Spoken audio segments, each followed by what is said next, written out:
You're listening to From the Chair, and I'm your host, Mike Hamilton.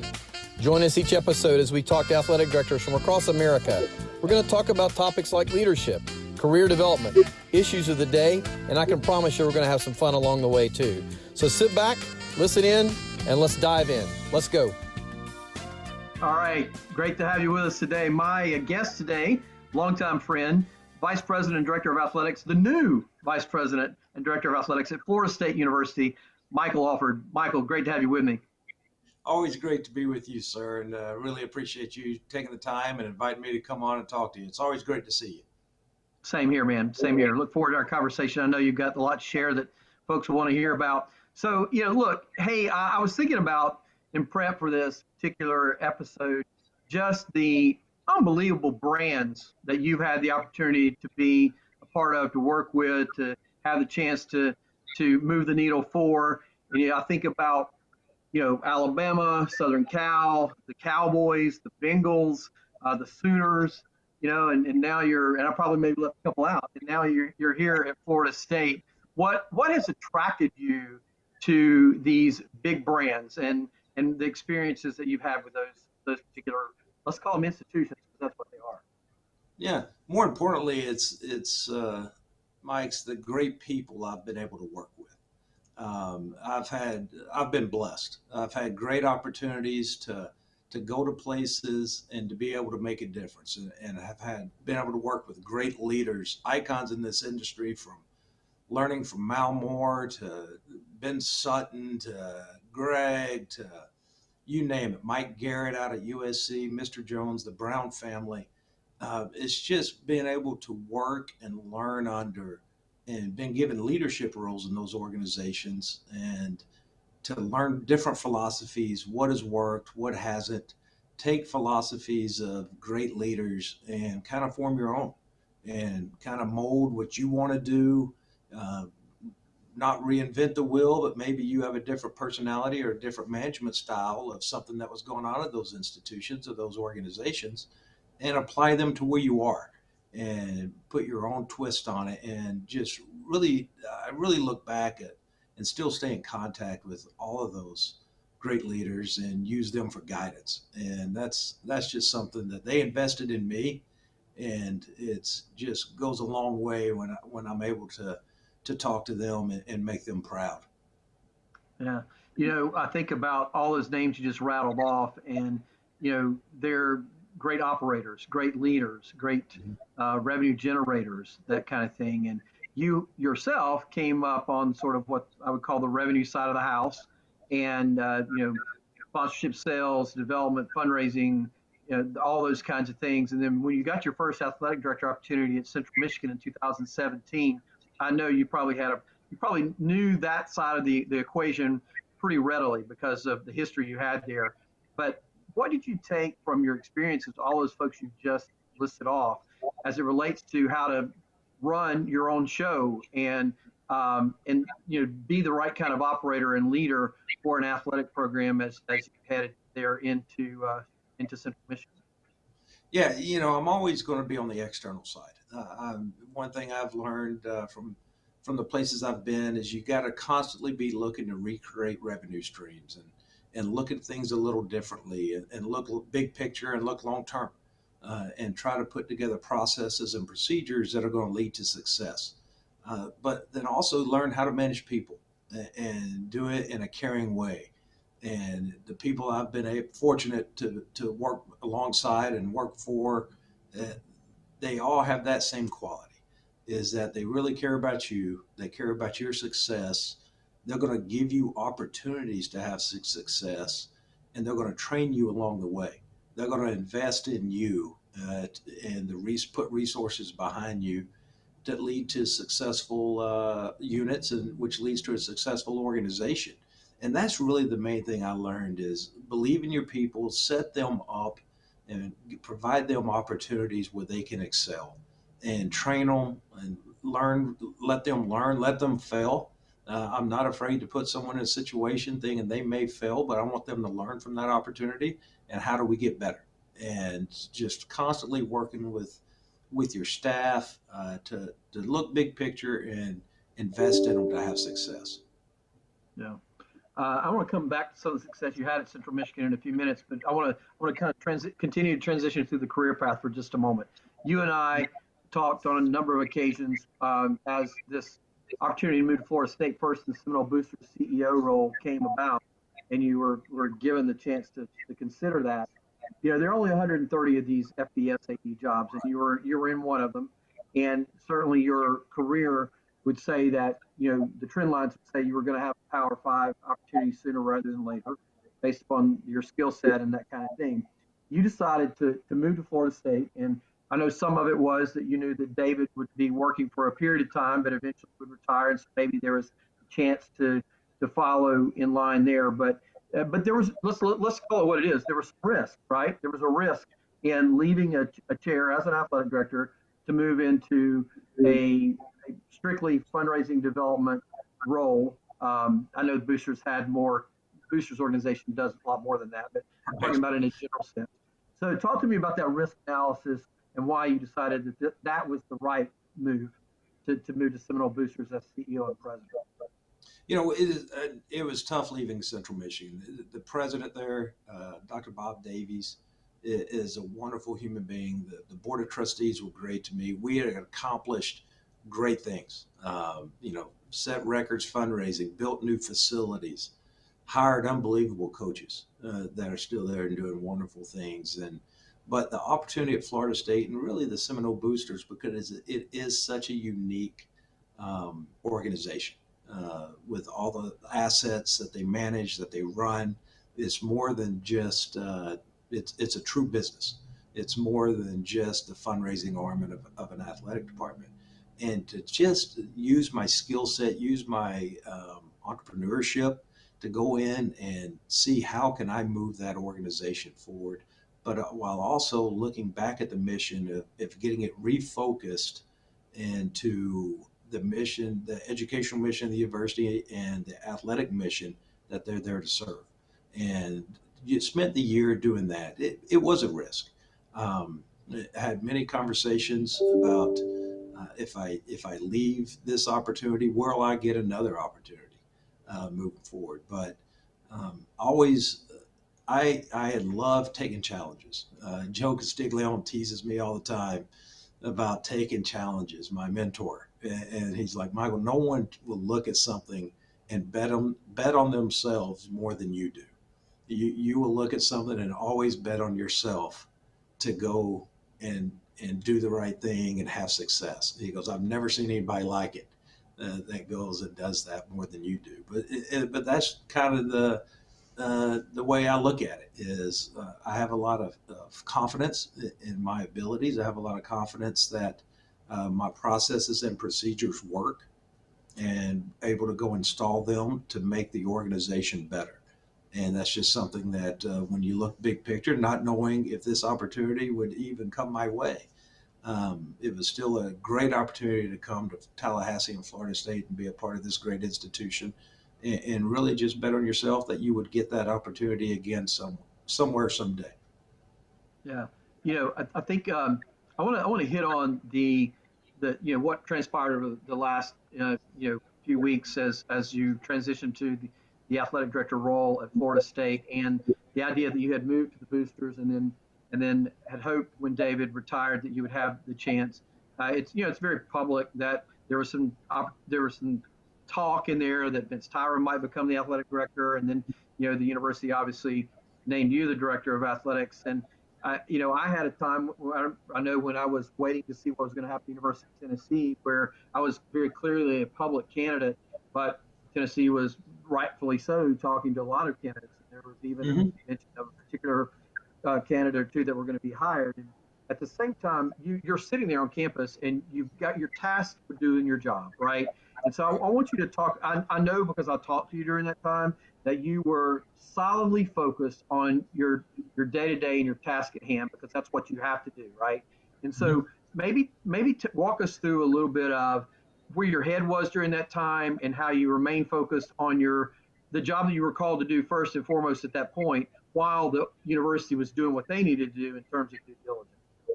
Yeah, and that's a great point. You have to focus on your daily job. There are some things that are out of control. and you can go, you can interview, you can do your very best, but at the end of the day, I'm always going to believe that my performance will always assist me in getting opportunities. And so just sitting back, and President McCullough and Chairman Collins were unbelievable through the process. Not only did we continue talking about the future, what it was going to look like, constantly asking for ideas, feedback on what I needed, what my vision was at Florida State, and just working with them throughout this process was great. I couldn't have asked for two better people to be talking to. And we talked about different scenarios, whether I moved to this chair, whether I stayed at the boosters, what would that look like? And how would I feel if we did this? And what would be the best thing for Florida State University? And that's what I cared about. And it ended up being great. It worked out. We've had many conversations beforehand and since. We talk daily. And the biggest thing about here is just the alignment that we have now between the chairman of the board, Peter Collins, the President McCullough, President Richard McCullough, and myself, and all the way down to some of our coaches, all of our coaches, is the communication is there. And that's something that I take a lot of pride in. And I've been on the phone twice with the chairman and twice with the president just today. And that's a daily thing. And the alignment is there here at Florida State, and we share the same vision. We share the same processes and belief in the processes that's going to take us to where we need to be as a university and as an athletic department, and how we support that mission. And that's something I'm really proud of, is the communication that we have amongst us. You mentioned something there, your communication with your president and board members, and certainly that is a critical piece of the puzzle as an athletic director. I'm curious. Maybe this goes actually to your leadership philosophy, but I also want to talk about communication patterns. And for those who are listening to this who are aspiring athletic directors, or maybe some who are already in the chair, I think it'd be interesting to hear. What is your philosophy around how do you manage up? How do you manage peer-to-peer, vertically, horizontally, that kind of thing, and your philosophy on that, if you would? Yeah, I'm a very transparent person. You're always going to know where I stand. I don't believe in elephants in the room. When you have conflict or elephants in the room, to me, that's due to lack of communication, and I don't believe in it. I never wanted to get that far. So it's going to be, I'm a firm believer in the right setting, very open dialogue. I want open dialogue amongst my staff, amongst my coaches, with me. I'm going to give my thoughts of what I think needs to happen or needs to occur. I'm going to set a standard that needs to take place and what my expectations are. Because I'm a firm believer, Mike, that if you lay out your expectations or your standards and put in the processes to say, this is where I want to go. Here's how I think we should get there. I want your thoughts, and have someone put in their input and say, okay, I agree with you, I disagree, but we're going to get here.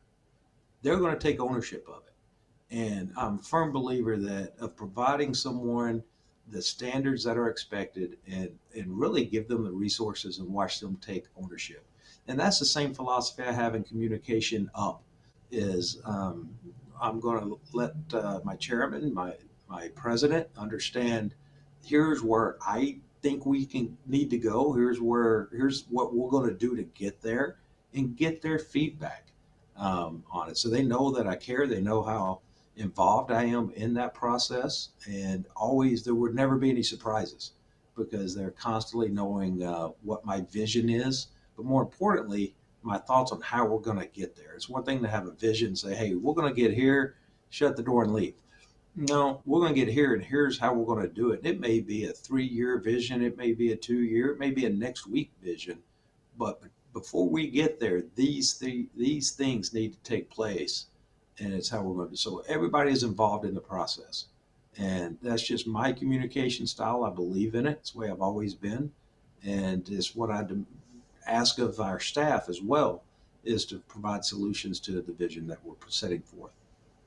Yeah, I think communication is critical to any leadership opportunities, and really it's probably the most important thing to learn and get better on as a leader or potential leader. So knowing that that's an important piece of who you are and how you try to approach your job. I also know that you are a proponent of what I'll call data analytics. The Yeah. not only the human side of this, the gray matter part of this, but also the Right. very black and white matter related to how you do your job as a leader and what role data plays in that. Talk to me a little bit about how you develop that as part of your philosophy and how do you plan on activating on that now in your new role?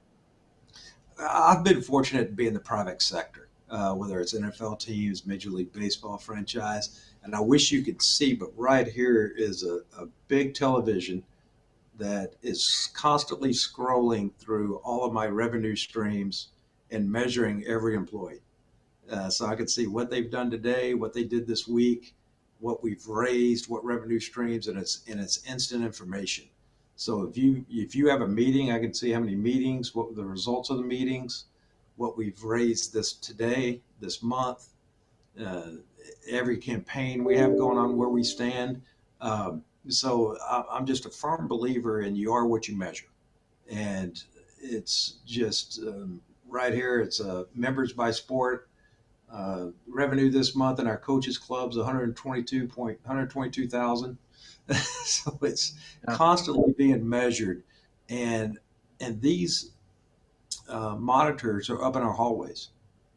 So you're walking down the hall, you're going to see who's doing well, who needs to perform a little better, but put in the processes that we measure everything. And I bring that to marketing. I bring it to, I know I'm using development right now as a situation, but I put in those same processes in sports information and the business office. There's a set of standards and a set of measurable goals that we're going to check in. It's one thing to say we're going to have these goals, but are you checking in daily and monthly and weekly to make sure that you're on pace to achieve those? So if you're not, how do we pivot? What are we missing on, and how do we pivot? And I'm very analytical, and I just believe when you set forth a vision that you need to have those metrics in place to be able to not only measure individuals' performance, but measure the organization's performance as a whole to make sure that we're moving this organization forward. So yeah, there are metrics that, and really I took it from the NFL. Of how we conduct business when I was with those franchises all the way back to the Bengals, and how we were just measuring every aspect of our organization to make sure that we were getting better. So that's I'm a firm believer in it. I live by it. I've installed it every place I've been, and I just think it helps us improve and it increase that little internal competitive spirit that we all have. Yeah, and so the ultimate measuring stick for teams is the wins and loss columns, right? And Yeah. you had a track record of success in your hires in Central Michigan. If memory serves me correctly, you hired 8 coaches while you were there in your 3 or 4 seasons, and the data says that 4 of those 8 coaches actually went on to be named Conference Coach of the Year in the first 2 seasons. So some successful folks. The wins and losses on the board, the tally, that's important. So you obviously have done a nice job of hiring coaches. What's paramount to you in terms of the kinds of people you're looking to be your coach? I once again, Mike, I got a unique style when it comes to coaches, that I'm constantly looking. I took, and it's a style unique to me, but I took an NFL free agency scouting grid and turned it into how I evaluate and how I look for coaches. And not to give all the secret sauce away, but it's really, we go away about 4 times a year and evaluate every program, have your list. But once again, I go deep into analytics on potential hires going. And it could be football, it could be beach volleyball. You could love your coach, but I'm going to have a very analytical list on if that coach was to walk in today and say my alma mater called, I'm leaving, that we're prepared to go out and know exactly who we would go get, know exactly who they've recruited, the analytics behind their success, the analytics behind everything they've done in their careers, and just know as much as you could about potential um, coaching hire that you can know without actually sitting down and talking to them. And it's all based on analytics. And I got that going into one time, the scout Duke Tobin, I tell this story. We were building Paul Round Stadium. It was about 9 o'clock at night, and I walk in his office to borrow something, and I'm looking up, and he's watching the Ravens 49ers. And I'm looking at him going, all right, we've already played the Ravens twice. They're in our division. The 49ers we don't play this year. And I go, Duke, what are you watching this tape for? And he goes, Michael, I'm watching it for free agency. I said, okay, who's a free agent next year? He goes, not next year, 2 years from now. And it just kind of hit on me. A light bulb went off that you should always be evaluating, watching film, looking at potential employees way down the road. And that's just a system that I've installed of constantly looking, grading, evaluating, putting them on the list, taking them off the list, and doing that in a very analytical way, even though you're very satisfied with your program. But you just, as you know, as former athletic director, you just never know. And you're prepared to make that transition when it occurs. Love that preparation, man. Hey, so Florida State you guys have had some success, tremendous success across the board in a number of sports in recent years. Softball, soccer, basketball certainly has been performing at a high level, volleyball, track and field. At the end of the day, you're at a place where those all matter. Those all matter, and they're all significant. But at the end of the day, the masses will judge you by football success. You're just at one of those places where that's going to be the case. I was at one of those places. So, what's your plan? Given your experience, and I know how much you think of Coach Norvell, what's your plan to help return the Knowles football program to the prominence that it's had historically under Coach Bowden and Coach Fisher? I'm interested to hear what your thoughts are there.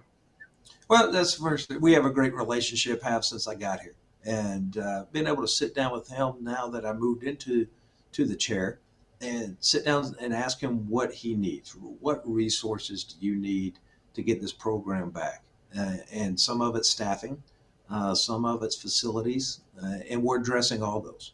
And then going to, once again, communication to our president and our chairman of the board and saying, here's how we're going to address some of the deficiencies within that program to get us back. And it's looking at staffing personnel, especially with the changing now. I mean, now collegiate football programs with the transfer portal and with everything else that you're dealing with, they're an NFL franchise. When I say as far as management style, with scouting departments and everything that we have to do, that they have under them to be able to go scout other programs, look at other people in the portal, and not only in high school, but it is a different game than what it was even 4 years ago, 3 years ago. With what support staff is needed. So really asking him what he needs to have success, investing in that, to letting him tell me what he needs, and then going back and investing and giving him the resources he needs to be competitive. And that's really what we're working on, along with the facilities. We need to upgrade our facilities to get more competitive. We've got a new football facility coming on board. Hopefully breaking ground here in about 8 or 10 months. We've got some bids out right now, looking at that timeline. Our donors have really stepped up and supported that mission and that vision since I got here. And we're really looking forward to breaking ground on that facility that I think is going to be the finest facility in the country. Having traveled around and viewed, when we went and looked at facilities, we went and looked at one, maybe two universities, but really we went and looked at NFL facilities to try to get what the latest trends were and what we incorporate back into the holistic view of that student athlete, whether what we're doing medically for them, what space is needed, locker room, what space is needed, life skills, and really putting that thought process into the latest technology to make them not only better on the field, but better in the classroom as well. And that's something that really he cares about, I care about. We share the same vision and mission, and it's really just investing back in him, because I'm a firm believer we have the right guy to lead this program back to prominence. So tapping into your NFL time and everything you just alluded to, terms of facilities and preparation for your coach to be successful in the portal and all that kind of thing. You know, think about free agency versus the Yeah. portal scenario. I think about salary cap. You start talking about NIL collectives. We've got a de Right. facto pay for play model already by how this is going down. This, who knows how this interview will look, 6 months from now, right? If you go back and look at it, and I'm not asking you to necessarily give me your answer on every specificity around those things, but I am interested in hearing there. I think the intentions of providing opportunities for student athletes to move are good. I think the philosophy around having student athletes have the opportunity to take advantage of their NIL are good.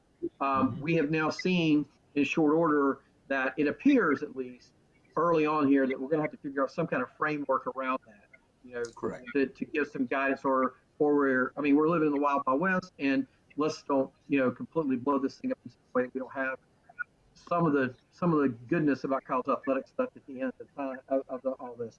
So without, I'm not trying to put you on the spot, but I am interested. You're with an iconic brand, and you're charged with leading an iconic brand, a great football program historically. Do you have any early thoughts on where you see this headed over the next 6 to 12 months? Well, I was fortunate to be asked to lead the NIL space for Lead One 2 years ago when I was athletic director of Central Michigan, and raised my hand for that. Said no problem, I'll do that. Thinking that'd take about an hour of my week, and it ended up being about 4 hours a night, co-chairing it with Mike Hill over at UNC Charlotte, and really had a great working group, and we provided recommendations. And really, when Tom came and asked me to do that, it was because of my NFL experience and having worked with players and NIL opportunities with them and their agents, and putting those processes in place and working with the NFLPA. But even there, we had guardrails that we could put in place, and we measured. Once again, I go back to my analytics because they're there, and it's measurable of someone's worth. And there's corporations, companies out there that can set up a fair market value and look at an agreement and tell you what the market value, whether it's in Tallahassee or Los Angeles, what that market value for that arrangement is. And that's really something that I thought we still need to do. So at least we know what the fair market value of an agreement is for someone, because they'll go in and measure social media, they'll measure. I always remember doing the Albertsons deal with they needed a spokesman, and we negotiated it with Jason Witten. But when we did the measurables and used 3 companies to measure the fair market value, we knew what that deal was worth to have Jason Witten as the spokesperson. And it just provided guardrails. And that's something I think we really need. So at least you know what the fair market value of an arrangement is, and that you make sure that's above board. And if it's not, I'm a firm believer in people having their rights. Your value is what someone's willing to pay for you. But at least we know what the analytics say someone's worth is. Speaking of values, what's the value of being married to a former Division I head coach? It is. I get it every night when I go home. She keeps me grounded. She is so successful. And you talk about a wonderful person who gets beat by UCLA in the Sweet 16. We take the job at Alabama, and she becomes a stay-home mom to raise our 3 daughters. And we were fortunate to have that opportunity. But, I go back to my experience of being the son of a college football coach, kind of growing up in this high school and college, and kind of growing up in this industry. I tease, I grew up in a locker room, and having a mother who's an elementary educator, and being a Division I athlete, my wife being a Division I athlete. I had two of my daughters that were Division I athletes, and one on the way that's a senior in high school going through the recruiting process. But it gives me insight to not only understand what a coach and a coach's family goes through on a daily, yearly basis, weekly basis, but to make sure we're doing the right things to provide resources and life skills and prepare the athletes, the students, for life after graduation. And that's what's really dear to my heart. I could have stayed the Jones family was so good to me, and I could have stayed in Dallas for the rest of my life. But, just something was missing. And being the son of educators and having that experience that you wanted to come and just provide resources to these young men and women during these great years of their life, that they form really their philosophies, and you can have a major impact, as my college coach had on me, and we still talk to this day about once a month minimum, that the impact they have leaves a lasting impression.